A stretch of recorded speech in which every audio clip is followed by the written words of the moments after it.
Welcome to the Midwest Happy Hour. We're your hosts, Lacey and Haley. Join us for a drink and a chat with a new Midwest small town perspective on topics that will keep you learning, laughing, and growing.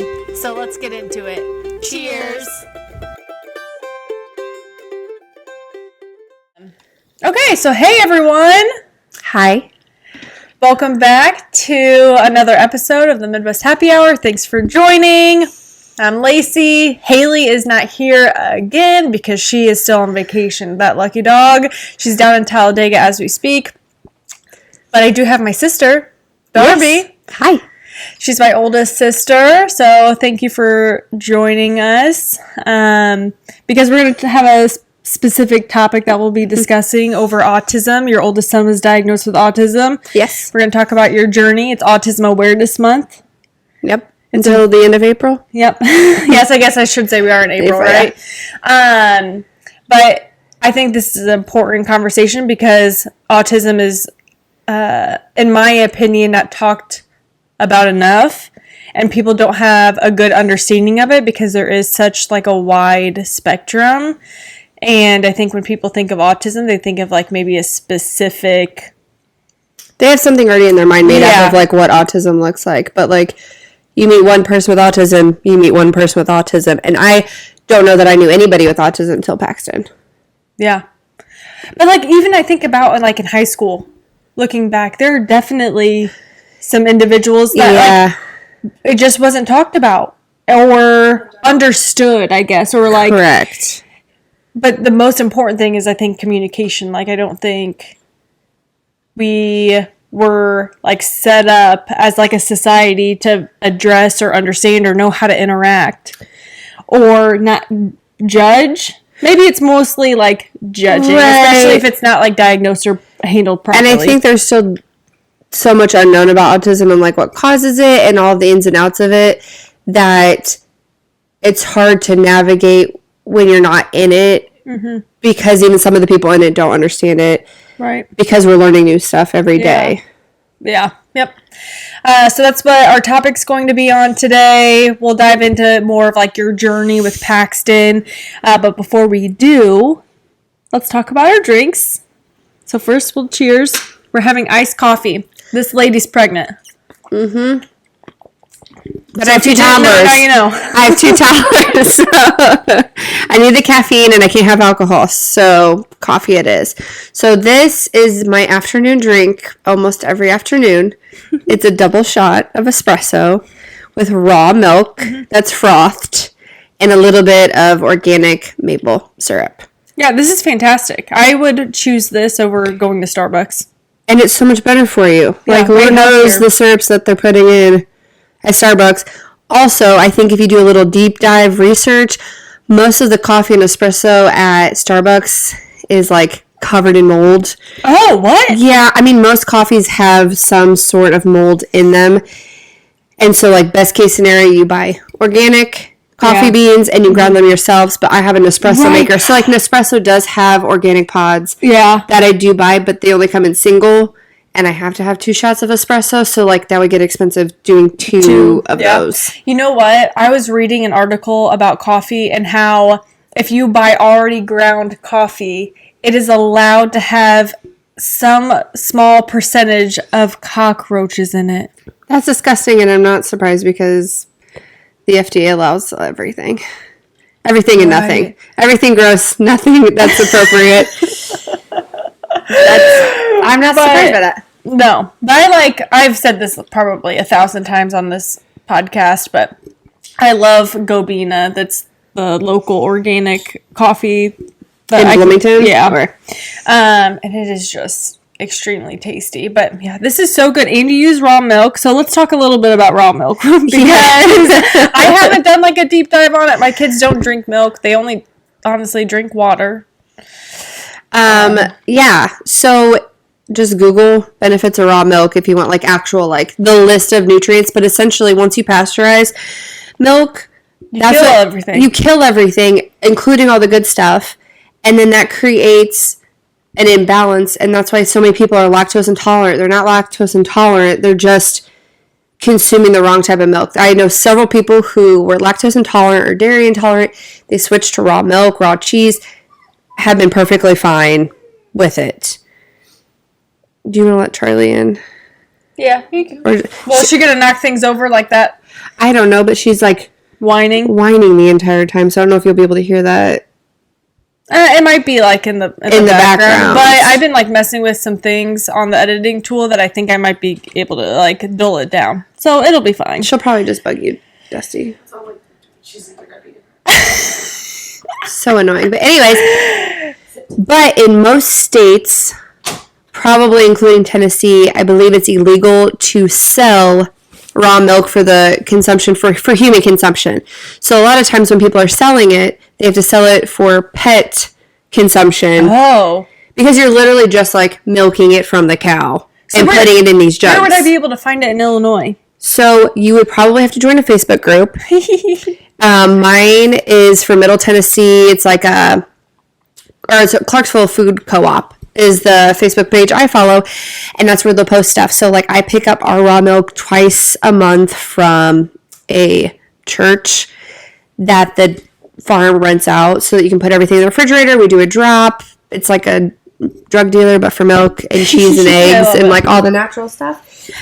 So I'm sure there's probably one in Illinois, but sometimes it's hard to find. And sometimes I know places even in California, they'll sell it in stores, but it's like $12, $13 a gallon, which is crazy expensive. Ours is $7 a gallon, so it's still expensive. Yeah. But I know all of the benefits for it, and my kids love it. Right. Like, my theory with all of, like, the mainstream things, like the fact that we, like, have to pasteurize milk and, like, all the vaccines, which are controversy, like, whatever. And I know raw milk is, like, controversial. I think Dad was like, oh, raw milk, like, you're not supposed to have raw milk. Hopefully you're listening to this, Dad. I'm sure he will. But like, what did people do before? Like, right, that's what they started before, pasteurizing because it was, like... Because of the unhealthy practices, when we started making things into big businesses, and you were having these cattle farms that had thousands of cows on them and dairy cattle, everything was getting unsanitary because people weren't taking care of it. And if you want to mass produce something and sell it for profit in the United States, and everybody's all about making money, then they're like, oh, well, if we pasteurize it, then it's going to kill all these germs, and then you're able to sell it safer. Yeah. So that's why. So know the farm that you're getting your raw milk from. Right. Like, it's all about knowing. You have to do your due diligence of where you're going to get it from so that you know it's from a sanitary place. Right. And they're doing all the correct practices, but that's what people were drinking for thousands of years before. I agree. It's kind of like how we were talking about, like, circumcised penises earlier. Yes, that's also true. But I love it. I love, like, learning things like this, and it's just about, like, doing your research, which honestly, it's kind of like your journey with autism. Like, you have to do your research and like be your child's advocate, because, like, literally you've been the one who has had to do everything. Like, there was no doctor guiding you, really. No. In any way, shape, or form. But I wanted to call out Bestie. She's in our audience today. Oh, yes. You're the third person who's ever been in our audience. We had Dad. Dad was in our audience one time. And then one of our guest friends was in our audience one time, and now it's you. So appreciate it. Didn't know you had a guest audience. Yep. Sometimes we do it live. I for our biggest fans. But let's get into autism, because I have learned so much just by, like, Paxton being in our life, and I freaking love him. Like, he is just the best in so many ways.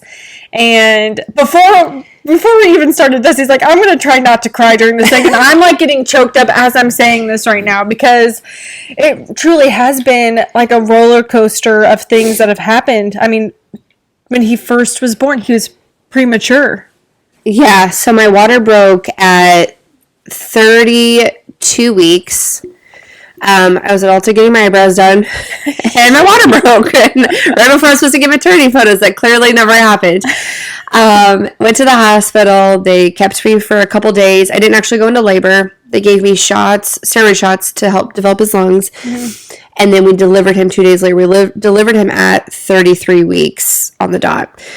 4 pounds, 14 ounces. He spent 20 days in the NICU. This is our first child. We had you just don't know what you don't know. Right. So now looking back, it's like, coulda, shoulda, woulda. We would have done a lot of things differently. Mm-hmm. Asked a lot more questions. Not had them shove antibiotics in this teeny tiny baby as soon as he's delivered for a just in case, even though I'm not on drugs. There's just no reason for the antibiotics. Yeah. Or giving him his vaccinations still in the hospital right away. Yeah, his body was probably just like, yes, right, like overload. It's just it's too much. But he was very strong. We got him out in 20 days. But like looking back, I remember getting the phone call from you. You were sitting in the hospital, mm-hmm. like you were in the waiting room, and you're like, yeah, I'm just like leaking. My water broke. And then I was at work, and I was like, okay, we gotta go. Dusty was on her way up from Clarksville to Bloomington. On the bus, on the bus with her phone off.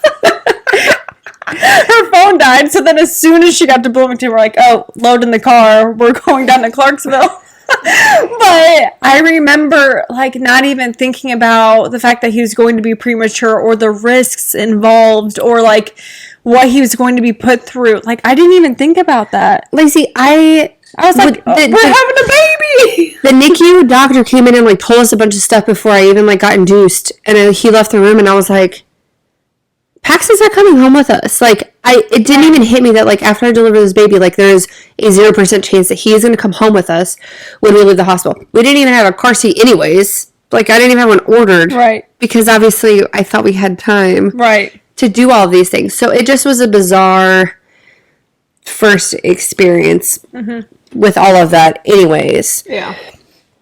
But yeah, so we were already... He didn't have, like, any real complications, no, right? I mean, he stopped breathing once, that first night. I mean, just for, like, seconds, and then picked back up, because he was on the ventilator for a minute, had, what is it called? Jaundice for a little bit, but Penelope had jaundice, so that was just kind of par for the course. But nothing real crazy. He just was itty bitty, and he had a hard time nursing, and he had a hard time eating. Like, he just was tired. He just slept because he wanted to be in my belly baking for 7 more weeks. Right. Like, so we brought him home. So right out of the gate, we were already very aware of milestones because we had to do, like, math and figure out, okay, he's 2 months behind on all those milestones for a adjusted gestation. So once he was 8 weeks old, that's like him being a newborn. So then you had to wait another until he was 16 weeks for him to hit like 8-week milestones, whatever those might be. I don't even remember milestones because at this point I didn't track anything with Penelope. Yeah. This third one won't either. No, they're just going to live their lives and get there when they get there. And my doctor was never worried about anything. Like, the pediatrician just was never not concerned at his 1-year appointment when I was like, why is he not making noises? Like, I just feel like he should probably be babbling more.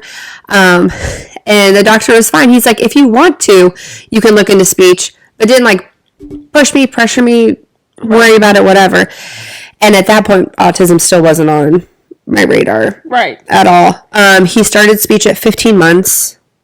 Because I was able to find a state program, Tennessee Early Intervention. I'm sure Illinois has early intervention systems where it's like 0 through 3. The government pays to get them into these early interventions and then helps to be your advocate so that you guys can transition into like the school system better or other therapies. Like, it's just easier to start it early than to try to do it later and to do it later on.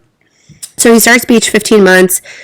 It was a little bit for me to get on board with speech therapy because you're just like watching your child play with this other adult and you're like, I'm doing this at home. Like, what could they possibly be doing? Like, it really, like, we ended up switching to a different speech pathologist because I was like, this is ridiculous.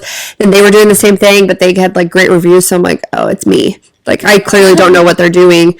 Like, I didn't go to school for this. Yeah, I'm the problem. And then I would say at about 20 months, he was just doing things different than I would assume another 20-month-old would do. Like, between 18 months and 24 months, I feel like is when we started being like, something's off. Like, he started losing eye contact with us.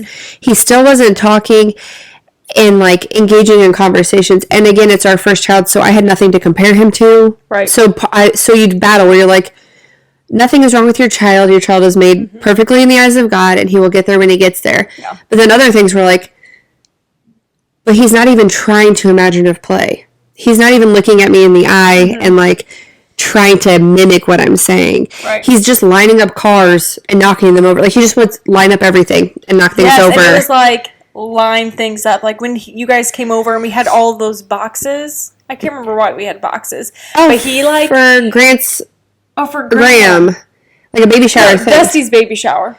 And he wanted to, stack those boxes up, and they had to be like perfectly stacked up. Like, I just remember that. It was fantastic. And he runs on his toes, which he does, but not, yes. And the thing was like, he didn't do it all the time, and he's like literally the fastest kid. He is so fast. So fast. And he's been like that forever. Like, I watch videos of him at 2 years old, and then I see Penelope, and I'm like, and then you see Grant, and you're like, Grant's another story of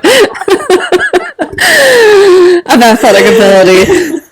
But like, I'm like, you would have been smoking Penelope if you guys were the same age right now. Like, he's just so fast, and when he runs, he doesn't run on his toes like that. And his muscle tone, I'm like, what is happening? Because he also has food aversions, and so he's very specific on his food. So you would think, like... And that was the other thing. He used to eat fairly well, and then slowly but surely over the past, like, year and a half, 2 years, it's less and less. And then so now we're in feeding therapy. But going back to, like, before the diagnosis, the speech therapist, I would ask her about it, and she didn't go to school for that, and she can't diagnose kids like that. So on his 3rd birthday, we went and saw a developmental pediatrician, so basically a year ago. Right, because he was still not talking. And still doing the lining up, and just like, you ask a kid, okay, how was your day? And I know he was only 3, or not even 3, but like, now having Penelope as 2, I was very right in thinking he should be communicating more, or like not having this just blank stare on his face all the time. And so we went down there, and also he needed to be seen just if he were to go into the school system for developmental pre-K. They just want to see what kind of diagnosis he'd have. So he did. Went there for 3 hours. They had 2 doctors in the room, asked all the questions. They played with him. They left. Was that at Nashville? Yeah, down in Nashville for Vanderbilt.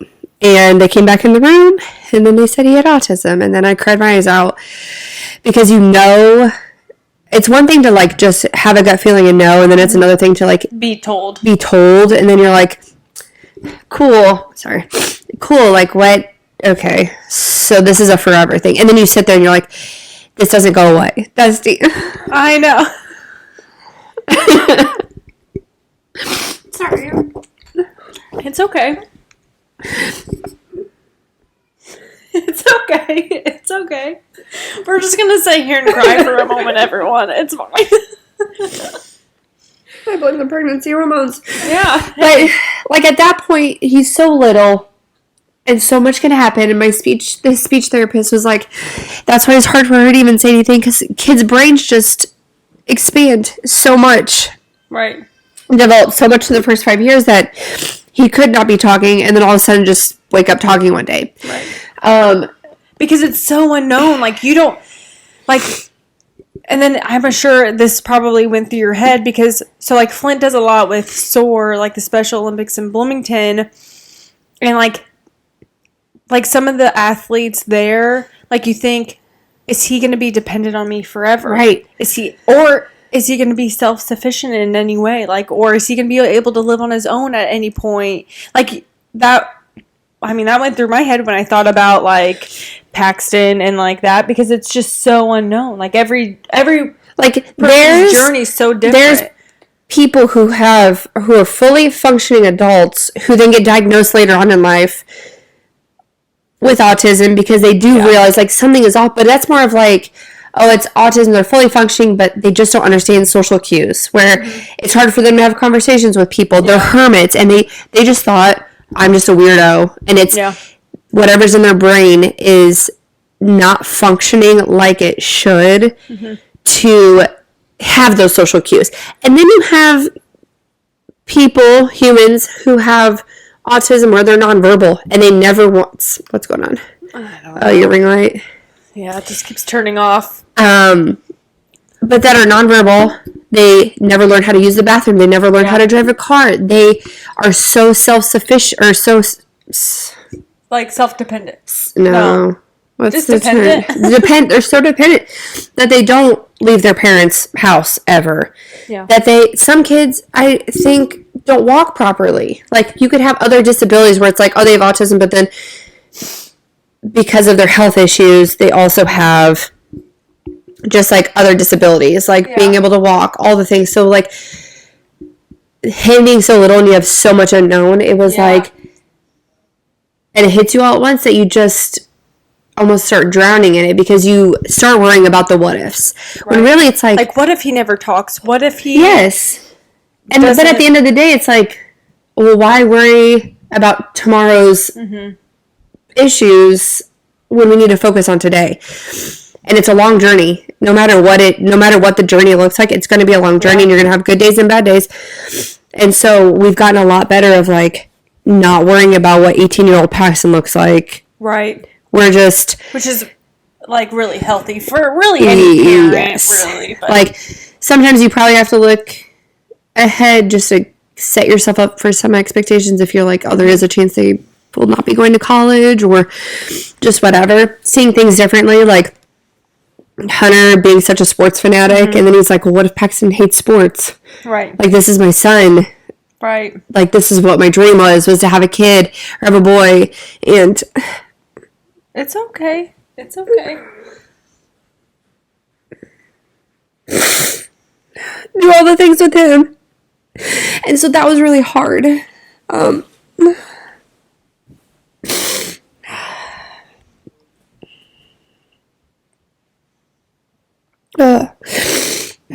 But that was us a year ago. Like, us now, it's like he got him a fishing pole for his birthday. And he loves fishing. Yeah. Like, you know, the concentration, the being by yourself, like the focus of reeling it in. Like, so now it's just a matter of us finding things that fit Paxton. Right. Right. Oh, sorry, guys. It's different, like, when, like, your kid is diagnosed with something like autism. Because, like, the reality is also, like, anyone could have a kid and not like the things that... Right. For sure. But it's, like, it's different when... It's not like I don't know how to explain like my thought process right now. Like it's different in this situation because of all the things that are so unknown with Paxton. Is that like... Well, right, and then it's almost like an unfair advantage or like unfair disadvantage where like if your kid just grows up and he doesn't like basketball, you're like... Yeah.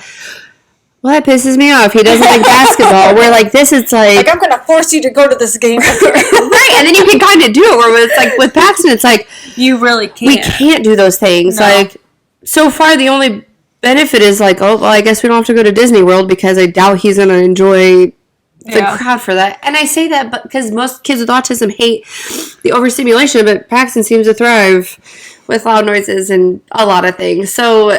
I mean, it could be different. And so it's just a matter of, like, we really, this past year, since the diagnosis, have worked on and gotten a lot better of, his future might look different, but it's just different. Like, everyone's future looks different. Like, I mean, who knows if college is even going to be a thing by the time he goes to college. Right. By the time, and like... I kind of hope not. Right, and Hunter, like, would love him to go to a trade school, honestly. Right. Like, he's like, that would be... And he's good with his hands. The cool thing to do.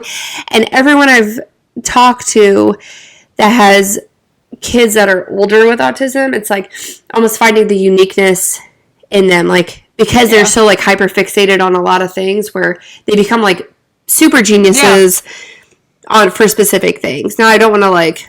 His memory, though, is, like, fantastic. He has a great memory. He's fast. So Hunter probably is like, maybe he'll play football. I don't want him to play football. Like, his poor little brain doesn't need to be hit by anything as far as I'm concerned. Golf? So, tennis? Right. I'm fine with those sports. And even, like, I know he has a long way to go. And me and Hunter just talked about this, like, yesterday or the day before. Like, he has a long way to go if you'd want to consider him, like, at level with other 4-year-olds. He just turned 4 in March. He does. But the kid that we knew in June to the kid that we know today is, like, a completely different person. Like, he has just grown, like, exponentially. And it's, like, a part of, like, well, we have been doing a lot of things with therapy, preschool, his nutrition, just doing more holistic stuff, all the things. So it's like, is it that? But then also, again, these little brains, all these little kids' brains develop so much in the first 5 years that would this have happened? Anyway, I would like to say, chalk it up, like, for some of the hard work that I've been for sure. putting in. Because I know a lot of sad stories of kids just, like, the parents are either, like, denying the inevitable, denying their kids have some kind of health issue, disability, and then also just people not making it easy. Like, for me, so for all of Paxton's stuff, I had to do it all on my own. Like, I don't know, like, this is a full-time job. I don't know how I would have still been working, like, full-time, whether it be a State Farm or just something else, where it's 8 to 4:30, and then we have to figure out things for Paxton afterward. No, I can't even imagine that living the life that I live, like, and also having to do all the things on top that you have to do for Paxton, like all of the paperwork, all the extra schooling, or like all the extra, like, education things that he needs, and then also it just always consuming your mind. Yes, because you're like, you don't want to put too much on these little kids, but then his ABA therapist is like, but this is when their brains get absorbed literally everything. So the more we throw at him, the better that he'll be off. So he's in 2 different preschools right now. He's in ABA therapy. She wants to get him into speech because she's noticing some of the ways that he pronounces things.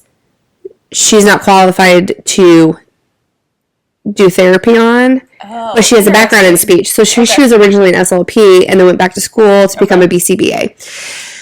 And so SLP is speech language pathologist, so the speech therapist. So that's where she was originally, and she's like, I'm noticing just how he pronounces some things that it would be easier to fix it now than to fix it when he has his full vocabulary. But we should say, like, so we were talking about how he was very nonverbal, wasn't saying much. Correct. And then from June until now, like, he says so much, and it's just so crazy. And he repeats. So, like, that's a big thing where you're like, well, duh, my kid never shuts up and he repeat. They try to say everything I say. Because Penelope does that right now. Yeah. Paxton never did that. He never even tried to do it. Every day, even from preschool, not this past year, but the year before, he'd get in the car and I'd be like, hey, Paxton, how was your day? And he'd literally be like, and then he'd just look outside. So you don't know, like, what he's hearing, what he's understanding. We got his hearing checked. His hearing's perfect. But, like, it just was, like, literally a blank wall. And now I'm like, hey, Paxton, how was your day? Good. Did you have fun? Yes. What'd you do? Play friends. Like, he's trying to have a conversation back and forth, and he's smiling about it. Like, there's something in there. And that was, like, the biggest thing, like, that I was realizing, like, something was, like, we are making progress. Like, it, seriously, like, I would cry, like, pretty much every day after preschool pickup of, like, oh, Paxton, how's your day? And nothing. And I'm like, I'm going to have a blank wall of a child.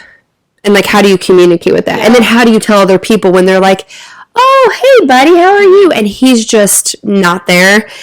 And then you have to have this awkward conversation, which it shouldn't be an awkward conversation, but it is, because you, like, I don't know how much people want to know. Right.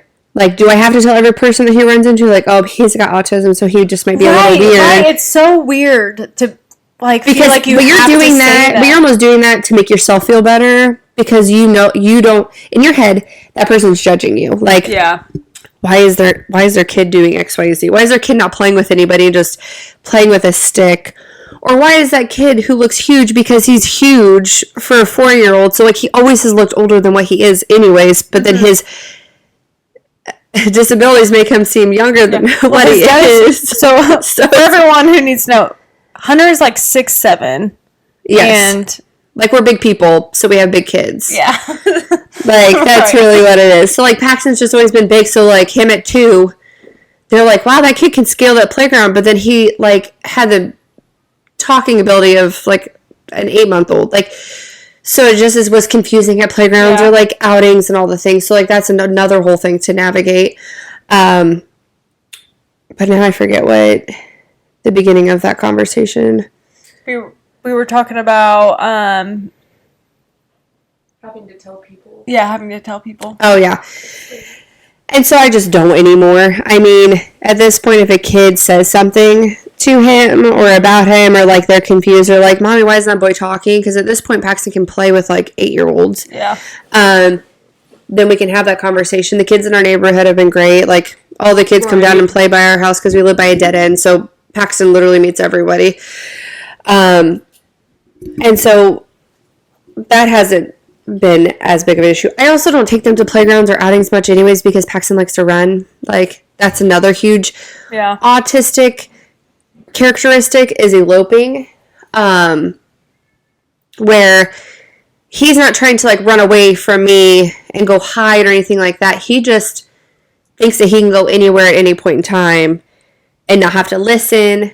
Doesn't maybe understand the dangers of, like, the street or running away and getting abducted by somebody, which most little kids, again, don't. Right. But he's fast, and he gets on a mission to somewhere, and I also have another child, and I'm about to have our third, so he can't be doing that anymore. So back to his therapies, that's what it was. So, like, SLP, speech language pathologist, ABA is applied behavior analysis, and if you speak in the autism world, people either love ABA or they hate ABA, because ABA's come a long way, but it's you seeing these not so lovely behaviors and you're trying to fix them.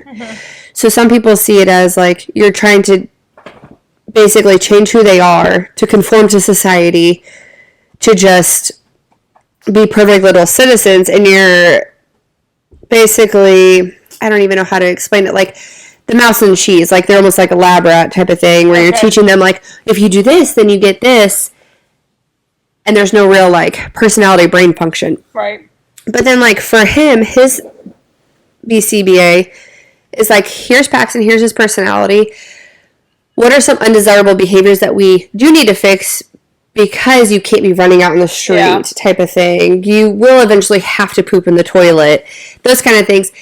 And just molding it into Paxton's personality. Like, we love Paxton for who he is. Yeah. We're not trying to change his personality at all. We're just trying to make sure that he is safe and that he is a contributing member to society. So the behaviors of social cues, what is appropriate to say to people, what is not. Because even some kids in his clinic, you can tell that they're older. They started ABA a lot later in life because of whatever reason. And they say things, like, very off the cuff and, like, very inappropriate for their age. You're like, just start spouting off cuss words, and you're like, what is going on? Where are they? They just do, like, you can tell, like, they don't know. Like, they don't know, they don't care, like, they just don't have those social cues. So that's what ABA does, and that's why he's in it right now. And then we'll probably add speech, but he's in 2 different preschools right now on top of the ABA. So it's just a lot. It's a lot for me tracking him everywhere. Right. And then keeping up with all the paperwork for all the things. And then all the insurance. And then another thing, which I'm sure Illinois, I don't know actually about Illinois. No one ever knows. No one ever knows about Illinois. But in Tennessee, because of my own research in finding this stuff, because everything's expensive for kids with therapies, I was able to find a grant through the state that will help pay for things that Paxton needs in order for him to basically succeed in life. So it could be, so it says ABA therapy. It could be supplements. So he's on a lot of supplements because his diet is so picky right now. Swim What are, like, lessons, his- safeties, like that kind of Yeah. stuff. So I applied for this grant. He got it. And from my understanding is he stays in the system until he's 18. So every year we don't have to reapply. That's fantastic. Oh, But because I that would asked be such like a before we stopped going to his pediatrician, I was like, did you even know about this thing that existed? He said he had no idea. The ABA therapist said she had just heard about it. It's been a thing for like 3 years at this point. So it was just blowing my mind that like nobody knows about this money that's supposed to be helping all these families. Like there are probably several kids not in therapy right now that need it. yeah. But it is so expensive and insurance basically covers none of it that they don't go. Like you have to pick and choose where it's like, That's so crazy. they need this or this, so which one are they going to get? So, like, this has literally been a godsend. Like, I just remember crying my eyes out when we got approved for that, because I'm like, we can start therapy. Because we're a one-income family, and we're not low income, so we didn't we don't qualify for, like, state insurance or, you know, like, that kind of stuff. So you're, like, in this middle ground where we're, like, not impoverished, but we're not crazy wealthy. We're like, it's the middle class. And so, like, those are the people that kind of... Are the ones that get screwed over. Yes. So that has been a blessing. And you want to talk about his food? Yeah. So, like, right now, what are his top choices? I don't want to say snacks, because they are snacks for most people, but... Yeah. So his menu consists of Kodiak grams. Yep. Like these little graham cracker things that have protein in it. So at least he's getting them, but it's like probably not great protein. Right. Pouches. So like those toddler pouches, like those are the only way I can get fruits and veggies in, and you know they don't taste good.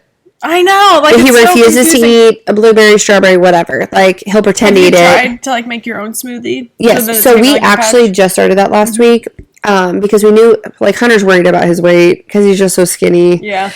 But that's just, I feel like any normal toddler, they go And through. he's tall. Yes. So we have made protein smoothies the past week with his protein in it, and then we put like a beef liver capsule in there, and then some blueberries, bananas, whatever, because he loved making them. Like, he's loved making, like, the past month, loved making them.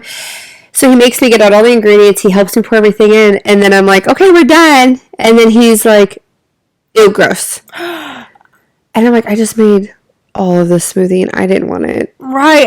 That's literally So, the like, worst. luckily It's the Hunter struggle will that I just- have with the Grant. Hunter will eat it, so Hunter makes enough where, like, Paxton gets his little bit, and then we give him a cookie afterward. So, like, the grams, he likes cookies, chocolate chip cookies. So I got gluten-free itty-bitty chocolate chip cookies, and it's like, if you finish this smoothie, You can have you get a cookie, which most cases, like, the ABA was like, we don't usually like to promote that type of situation because then it can create overeating bad habits, but, like, they're not worried about that with Paxton. Yeah, he's definitely not overeating. No, not at all. So we're slowly trying to get that to get rid of the pouches because the pouches are problematic. They're expensive. You can't really trace the fruits and veggies that are going in there, even though they say organic. There could be heavy metals in there. That's like a whole nother wormhole that I went down. I would like to just personally see what's going in my child's body. Yeah, I agree with that. He likes fries in the air fryer, but they've got to be a certain texture. And that's been new. Like, it used to be just McDonald's fries, and now, like, ride or die McDonald's fries, and that's it. I couldn't even put, like, our fries that I make in a McDonald's container. I tried that to see if it would, like, trick him. No. He knew what those were. He knew what those were. Because those McDonald's fries, I tell mean, you, they they hit. have a certain I taste. know. But you know what? They're fried in, like, palm oil, vegetable oil, like, all the gross oil. And he only gets so many things, so it's like, because he only eats so many things, they need to be high quality. So, like, yeah. when he was eating tortilla chips, which he's recently gotten over that, they were Siete brand because they're in avocado oil. Yeah. Like, they're baked in avocado oil instead of seed oils because seed oils are bad. PSA, They are, everyone. cut them out of your life. If you don't want to get Alzheimer's, dementia, all that good stuff, and probably more. So Just cut it out. which is hard to find processed food It is. that doesn't have seed oils in And it. it's so hard, especially with any type of kid, and you're a busy mom. Like, it's so hard to home make everything yourself, but also have things, like, readily available for your crazy kids, when they want something, it's then available for them at that point in time. Like, but that's what processed food is. It's like convenient because it's 5 a.m. and Grant's yelling at me for food. I need to like throw something at him real quick so then we can relax the rest of the morning. Like, it's just tough. It's so annoying. And once you find a brand, it's okay. Right. But it's just like, a matter of reading ingredients, like pretzels. Mm-hmm. Well, there's only certain pretzels that don't have seed oils in them. And then really, his chiropractor's like, let's try and get all the gluten out of his diet and just kind of see what happens with that. So I haven't like read or researched much about for gluten, the gluten. But I know like the general basis of it. I just know people have inflammation issues. Yeah. And so it's like, if there's brain inflammation, we got to cut out everything. So I think that's his idea. So like Paxton, so then you have to decide, okay, for a lot of the snacks, do you want gluten-free or organic? Because most things aren't gluten-free and organic. Oh, interesting. That I can find. And like those stupid grams are neither, but right, I know. Like, I messaged Kodiak on Instagram and I said, "Are you guys going to make organic products?" And they said, "Thank you for the feedback. That is a hope of ours in the future, but right now it's not." I said, okay. Nobody like they'd go out of business because people would stop buying their product. Their grams so box expensive. are $7 at Publix. $7 a box, and Paxton can eat one box in a day. Like. That's so expensive. Like, his snacks are so expensive because I'm trying to get, like, the best ones. Right. We're like, I could get pretzels from Dollar General. But no, I have to get ones that are organic. Like, I get the organic pretzel chips. Mm-hmm. And then right now I'm trying the gluten-free sticks to see, like, if I'll eat those. And then the fries, like, ideally I'd have to start just, like, actually making my own, like, chopping a potato. Because I cannot find a brand doesn't have a seed oil in it. Yeah. None. I can't find any. It's because it's so inexpensive and cheap to, like, mass produce things when it's made in, like, cheap seed oil. Like, that's so less expensive, so that's why people and all like products are made with it. Yeah. So we're working on his food therapy. Like, so ABA can do feeding, and so we're working on that to try and expand it. But then, like, my mind was blown on Thursday, like literally less than a week ago. They had pizza day at his preschool, and she was like, "Hey, just a heads up, we're having pizza day." I was like, "Oh, I'll pack his lunch of 3 snacks like always because he's not gonna eat that pizza." And then she texted me and was like, "So Paxton just ate a whole piece of pizza. Like, he ate it sideways and, like, got mad when the cheese fell off and I had to put the cheese back on, but he ate it." And I was like, Paxton ate a piece of pizza. And then he got my sister and husband watched the kids on Friday night, and they ordered a pizza, and he had 2 pieces of cheese pizza. Mm-hmm. And now keeps asking for it. Right. He was asking for pizza this morning. Like, I don't, so, like, that's the issue. Like, it's a good issue to have. He gets hooked, like, on specific things. Yes, and the issue that we have that makes it a little bit harder is it's not like a texture thing to work through. It's not a tongue tie, like a feeding thing. It's behavioral. And that's why ABA was like, we can put this on his goals. Okay. Because it's not an oral fixation. It's not anything like that. Like, literally, he just chooses.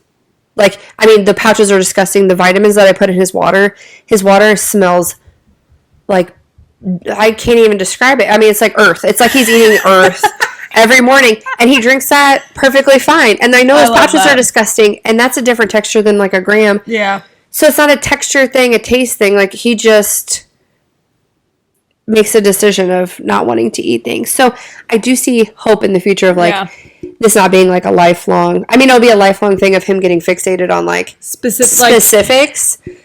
Like, he might, like, as an adult, be like, I am only eating this, and I am good eating it for several weeks, and then once I get tired of it, and I move on to something. Like, he and just is there's so many picky adult eaters. Oh, yeah.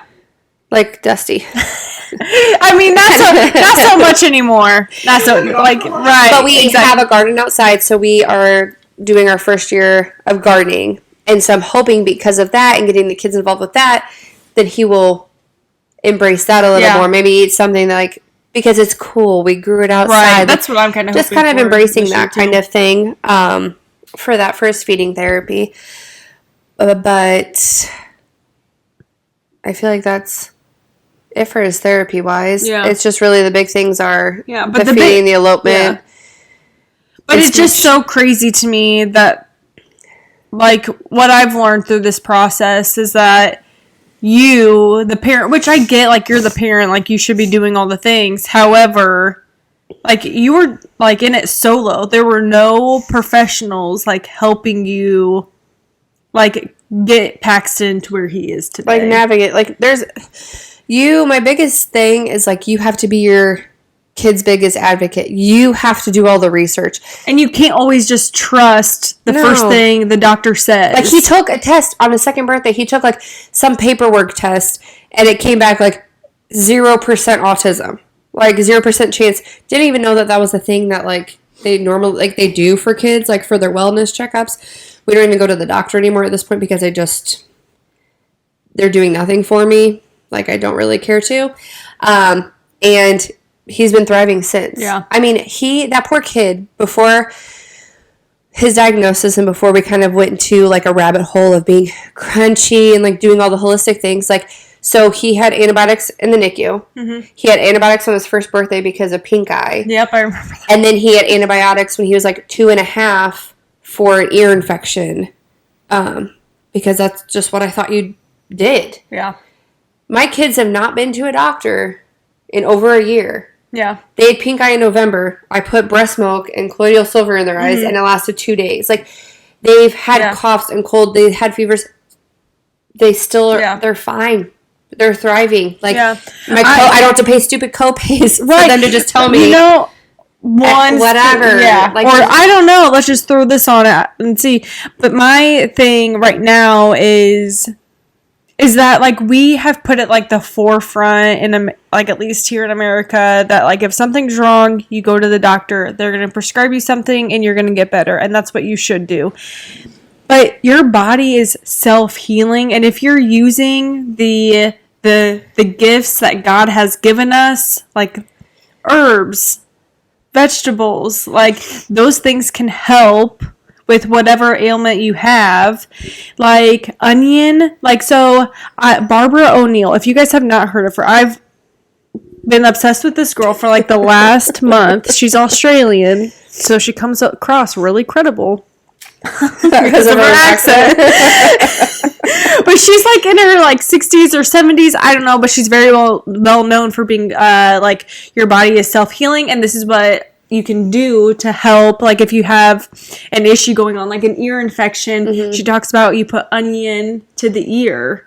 Yeah. And that'll help draw things out, like onions, garlic, honey, like, turmeric, all of those things, like, pull all of the garbage out. Like, if you put stuff on the bottom of your feet, if you have a cough, like onion on the bottom of your feet, garlic on the bottom of your feet. Like, it's literally crazy. I just got a book of hers to, like, help me better understand, like, so if I have this, what do I use? But it is just so crazy how quick,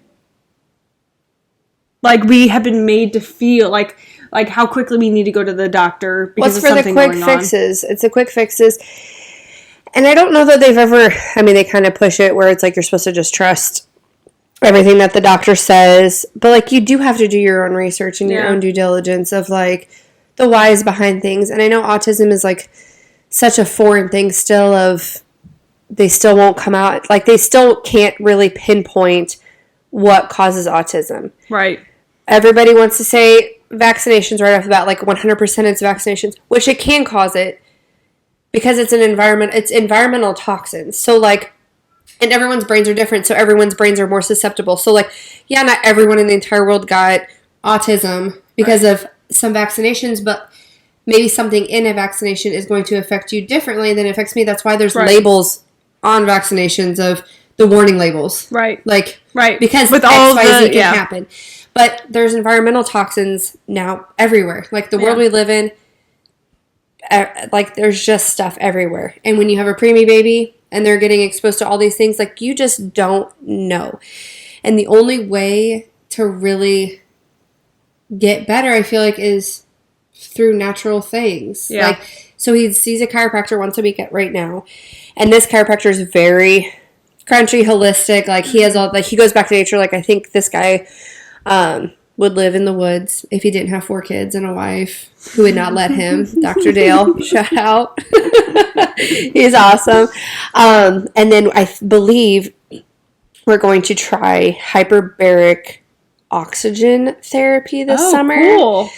So basically, Paxton, he's going to have to sit in there with one of us because he can't be in there by himself. Right. It's like a chamber, and he's sitting there, and it's high-pressured oxygen, which can possibly help decrease some of the, like, undesirable behaviors of autism, like focus, speech, all the things. It's just like amplifying oxygen to your brain, which helps cell turnover, helps their growth. So a lot of people, I think, with PTSD try this. Yeah. A lot of disabled veterans with injuries try it.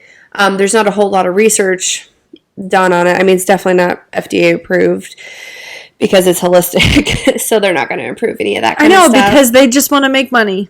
Right, and this stuff's obviously super expensive, but I believe we can try and get it covered through his grant, at least some of it, but it's very intensive, and we have to go, like, a lot, so then that's a whole undertaking of figuring out scheduling with that, and again, you don't know, like, it's never going to hurt him, this therapy would never hurt him, but it could also just not do anything, like, you could see no increase in it, but since we've started putting him on his different supplements, I mean, his behaviors have improved. Like, he literally is on... Which I for sure need to get Grant on beef liver. Yeah. And myself anyway. But he needs something. I mean, he does take a vitamin, but... But yeah, Paxton's on... At this point, it's called Juice Plus. We just started this with him, but it's like 1 billion types of fruits and vegetables in pill form that I can just powder put into his, because he won't take vitamins, so I have to put everything in his water. So like Juice Plus, you can look that up. My friend sells it, and so she was like, hey, I have a friend that has a kid with autism with a very limited diet, and he thrived on it. Yeah. So I was like, okay, might as well try it. Get his fruits and vegetables in that way. He takes a vitamin D drop. He takes a probiotic. He takes his beef liver capsules. And then he is on vitamins and minerals through Brainchild, I believe is the brand. But they are specific for autism. Oh, okay. And ADHD. And those types of things. So, like, they sell all of the things. Like, probiotics, minerals. Like, you can get these little kits. But it's liquid, so I can just do, like, a little syringe thing for him to just take it like medicine. And the way that it's suspended, it's supposed to be easier absorbed because they know a lot of people with autism have limited diets. So your body is just, I think it's harder for those things to be absorbed. Okay. You're just weaker, I think. So he's on all of that stuff. So then that's like a whole nother schedule to keep track on. Yeah. So it's a lot. It's a lot. I mean, I don't know what I do with all my free time. Paxton was neurotypical, but then someone's like, you'd be busy doing something else. But I'm like, exactly. But like what? But it's kind of like how you feel before you have kids. Right, where I'm like what did I do with all my time? Right, all of my free time. Like, what did I actually do? But yeah, like, it's been such a journey, and like the last several months, like when we FaceTime or whatever, like it truly has been crazy just to see him like thrive. And then what I like I think from my perspective, I just think like people, like I think about the question someone asked on Instagram when I said that we were going to be talking about autism. They were talking about, well, how do you talk to someone with autism, or how do you like communicate, or like what are you supposed to do? And it's like, well, they're a person, so from my perspective, it's like you just still talk to them how you would talk to anyone else, right? Or treat them like any other kid that you're treating, like you're hanging out with. However, like there are some things that you might know that like Paxton doesn't like, so it's like you just learn who you're like hanging out with, right? What to do, what not to do. Because again, everyone's different. I mean, just like every adult, every kid's different. So like, you would just approach it like you would. I don't know how you, like, I don't really talk to other kids at the playground, right? Or besides my own, anyways. So it's not like I'm running into that issue myself. Maybe this person has like family members, or like maybe they have someone who was just recently diagnosed, so they're like curious. But my suggestion would just be like, talk to them how you would Ask. have to, or ask their questions. parent, or like, learn about what their quirks are, or what they prefer, what they don't prefer. Like, and like, don't prejudge. I think a lot of people prejudge people with autism, or kids in general. Like, Paxton, I think, thrives like on his iPad also. Like, he does such a great job of learning that way. And everyone's always like, screen time, eliminate screen time, eliminate. Like, every child is different. And in Paxton's case, he has just flourished learning. Like, I can tell, is a visual learner. Yeah. And so he watches these videos and then knows exactly like how to repeat the video, like, right away. Dance moves, all the things. And then it's like, I know that's how he learned imaginative play, because he watches these kids play. And then he goes to the kitchen, like his little play kitchen, and then he's doing what they're doing. Right. So, like, I was that parent that was never going to give, like, I was never going to own a tablet, iPad, no screen time, we're going to be outside. Yep. And he literally never stops moving. Like, so I'm not worried about him being a couch potato, but he got that iPad last May. And then within, like, 4 weeks, he was, like, singing the ABCs. And I, like, lost my mind, because I'm like, when did you learn the ABCs? Like, like, you didn't even, like, want to acknowledge the puzzle that I got you to go over your ABCs type of thing. Like, it has just blown my mind. Yeah. But he'll, like, carry it with him everywhere. So, like, he'll go on his bike and ride his bike and hold, like, it's, like, his comfort thing now, too. Yeah. Where he still burns energy. He still flourishes outside and he lives outside. But his comfort, like, his stimulation, like, to calm down, or if there's too many people at our house, like, he'll just go sit in his room with his iPad. Like, too much going on. Yeah, like, that's his zone. However, his sister does not thrive with technology and screen time. So, like, it negatively impacts her. Like, I can see her brain where it's like, Graham. She loves the iPad. She loves it when Paxton's at preschool and she gets it. However, she's cranky. She gets, here in the background, she gets irritable, and then she loses her mind when she can't have the iPad. Yeah. So, like, she's a neurotypical kid where, like, screen time is not good for her. Yeah. But, like, how do I tell her, sorry, Paxton can have it anytime he wants? Because she has no idea. She's 2. Right. But you crazy. Don't. So, it's going to be interesting navigating parenting 2 kids, well, now 3, where Paxton gets to be the exception. Like, Paxton's snacking all day. I don't like Penelope snacking all day, but at this point, how fair is it that he gets to snack all day, and then I'm like, sorry, Penelope, you just had lunch. You don't get a bowl of, popcorn or whatever, even though Paxton got it. Or he gets to sit on the couch and have his little snack bowl there, but, like, I won't let her eat on the couch. Like, it's tough. She's going to grow up and think, man, my mom did not like me. Right. Like, Paxton got all the attention. Paxton gets all of the love. Like, Paxton ends up in our bed every night. Like, he still sleeps in our bed. Right. Penelope does not. Which is fine. But Penelope might get there. That might be a fate. Because Grant never slept in our bed until a month ago. I hope Penelope does. Like, I just would like to have my bed back to myself for at least a little bit. I love cuddling with Paxton, but being this pregnant, it's a little uncomfortable than having a 4-year-old sleeping on top of you for that. But that has to be hard to also navigate. Like, having 2 kids, one autistic, one not, and them being so young that they don't have, like, Penelope doesn't have she can't comprehend why. No. So that adds extra stress, because then she's going to throw temper tantrums, and then you have to, like, help figure out that or redirect her in some way. So it's like, it's a constant thing. Of trying to navigate that. And then again, with him being autistic and he gets dysregulated and he can get very dysregulated, it is essentially like having two-year-olds. Like, I don't have a 4-year-old that's like, oh, he's a helpful 4-year-old now who can, like, do all these tasks. Mm-hmm. Him and Penelope, like, are finally starting to play with each other and interact, but it is kind of like having 2-year-olds where he won't take the high road yet, which I know not all 4-year-olds do that anyways with their younger siblings, but he definitely doesn't, and his communication still isn't there to, like, really tell us what's going on, or, to know to play a little bit softer with Penelope, and then she's just 2, so she cries at everything. Right. So that has also been hard, where you're like, oh, you finally hit 4, you finally hit 3, like, some of the things get easier, they aren't getting easier. He's just getting larger. So, like, when he has his elopements in the parking lot or his meltdowns, I am so pregnant at this point. And he's so big that I'm like, I'm just going to lay on the ground with you because I don't know what to do right now. Yeah. Like, Penelope's also, too, so she's running away. So it is. I mean, it's, and I know people have, like, twins and triplets. So, like, they also, like, they deal with that for the rest of their lives. Having multiple kids at the same age.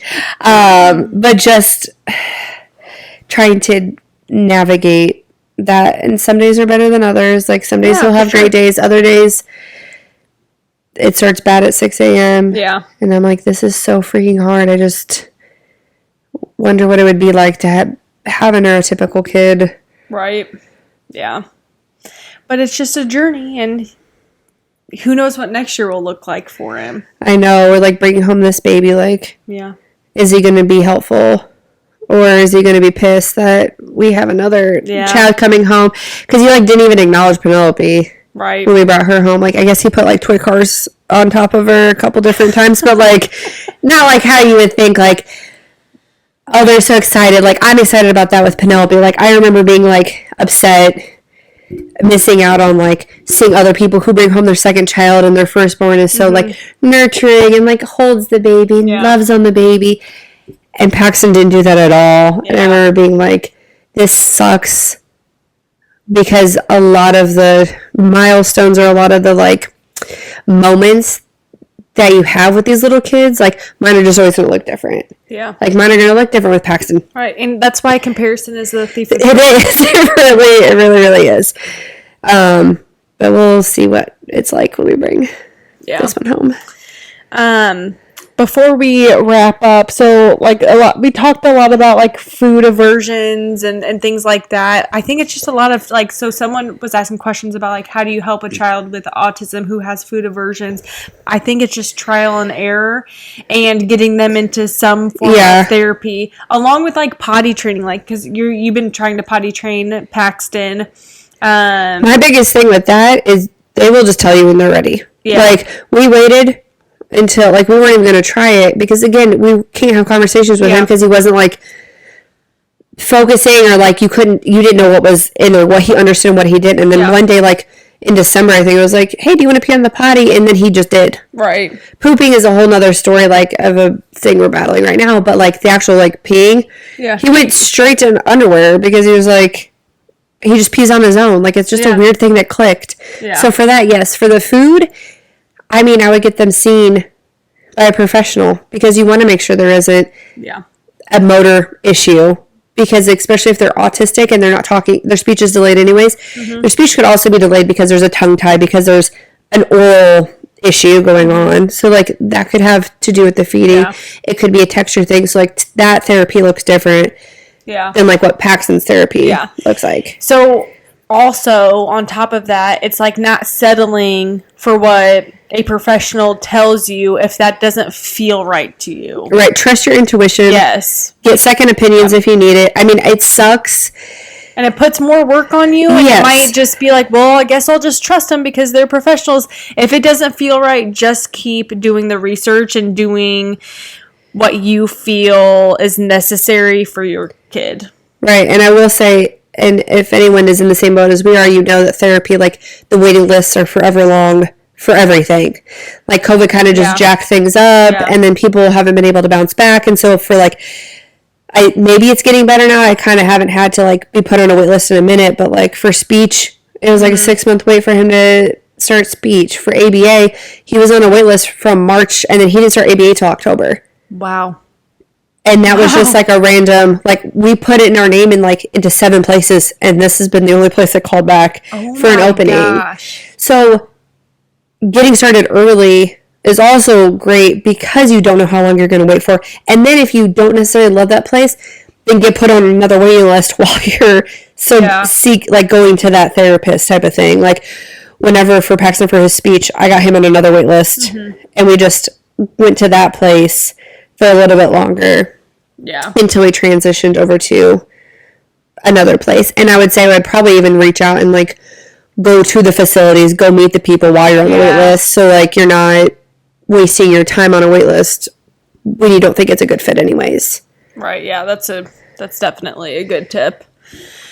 And I would just also say, like, join support groups. Like, obviously, you're not the only, like, if you have kids with autism, you're not the only parent that has a kid with autism, because it's, like, a very high number of people that it's, like, insane autism. now, which, again, it's, like... Because the spectrum is so, like... Yeah, and ding, ding, ding, like, our world is getting more and more... Also accurate. Filled with toxins and all the things of, like, there's got to be some kind of correlation there's of, like... too much going on with our food, our environment, our water, that we, like, our body just isn't used to anymore. And it's negatively impacting our bodies. But yes, I would look for Facebook pages. Be careful with those, obviously, always, because sometimes they bring more harm than good, of people just... sad stories, like, because you do get a lot of the people that'll go on there and just, like, and you do relate to some of them, and then other ones it's like I see a lot of them with older kids, and then I started getting upset because I'm like, is that going to be our future? Yeah. Like, how hard is that? So, like, finding that balance, support groups, mental health, like, you have to make sure your mental health is put first. Like, this has been such a toll on me that, like, I mean, I guess it was a blessing in disguise of, like, self-discovery of, like, working on yourself and, like, the areas that you do need to work on, and how important it is to put yourself first in order to be able to help your kids, neurotypical or not. That, I don't know. I mean, it's just so hard. It's a full-time job. Yeah. Like, being a stay-at-home mom is the hardest job in the world. I don't care who says differently. And I hate it when people are like, you chose to do this, blah, blah, blah. You chose to have kids. You chose to quit your job. You're like, why are you saying how hard it is? Because that's the truth. I'm not saying I don't love it. I don't love being with my kids. Right. Like, I also... It is hard. My last job wasn't hard, and it was stupid, and I didn't like it. Yeah. So it's like, well, I'd rather pick a job that's hard that I... love doing. Right. Like, they might drive me crazy all day and have sweet, but then, like, the sweet moments just kind of, like, kill it all. And, like, that's why with Paxton, like, he has a lot of hard moments and a lot of hard days, but, like, it almost...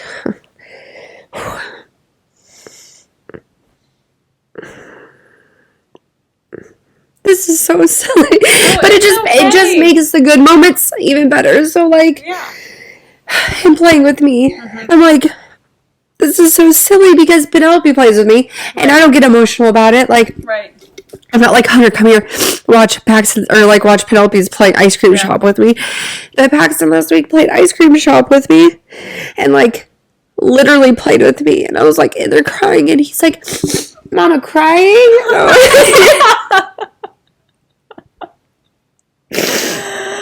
Oh. And I'm like, I'm okay. Give me some vanilla ice cream. Like, it just makes, like, the little things seem so much bigger and so much more important. And so it's all about perspective. Yeah. And so, I don't want him to suffer. That's the hardest thing. Yeah. But because of him, like, we just appreciate all the small moments a lot more. Yeah. Whew. Sorry, guys, you got a lot. No, I mean, of crying out of me. I think this has been fantastic, and I know it's important to, like, put your story out there. Like, I think it's important to put your story out there, because people either feel alone because they're in the same boat and they just don't know. Maybe someone is listening and they just are starting this process, or maybe people don't know, like, the toll it actually takes on individuals. It's an emotional roller coaster. It really is. Like, there's even, like, some kind of support group out there that, like, make sure that you get Parents Night Out. It's like a part of a government program of, like, getting babysitters to watch your kids with special needs, so that you and your spouse, or, like, you by yourself, get, like, time off, because they know how hard it is to take care of kids with special needs. Yeah. So just knowing that they have that kind of stuff out there. I mean, again, I wouldn't have known that until, like, I think my therapist was like, hey, because she lives in Tennessee, was like, hey, I'm almost positive this website, if you look into it, they have this kind of care. Because, again, he can't, like, we can't take him to a normal kids night out in a world where we don't know anybody, don't know the teachers, like our gymnastics place down the road offers that kind of stuff. Like I'm just not risking that kind of thing. And a lot of days, parents, like grandparents, don't live close to their kids anymore, or their parents. Like, we're just in a different world where your community isn't as... It's extremely small. Yes, it's so small. So, like, leaning on whatever people you can and asking for help don't be shameful about that. Like, it's harder. It is. I mean, it is what it is. It's harder than having a bunch of kids that are neurotypical. Yeah. And, that's hard. So, like, imagine it being harder than what it is right now. Yeah. And that's the truth. I'm not going to lie about it. Yeah. No, I loved it. This has been a great conversation. I hope everyone enjoys it or learns something from it, takes a little pearl of knowledge, or feels encouraged, because it takes a lot of courage to even... I don't know, be on here and talk to the public, talk to the cry in front of 5 people. Hopefully more than 5 people listen to you. They do. But any last words? I don't think so. I mean, you can message me if you have any more questions. Because I don't know that I really answered take-back questions. I more so just kind of told our story. Right. And you're also a photographer, and you started selling Crunchy, which is makeup and non-toxic, like skincare, free, like that. So you can find me on Darby Newbie Photography. For my Instagram. That's basically the only platform that I use. So you can DM me there. I think that's it. I think I spilled my guts. Well, I appreciate it. All right, well, let's do a quick cheers. Thank you again for being on. Thank you, Dusty, for listening. Cheers. And everyone have a great week. Bye. Bye-bye. Peace out.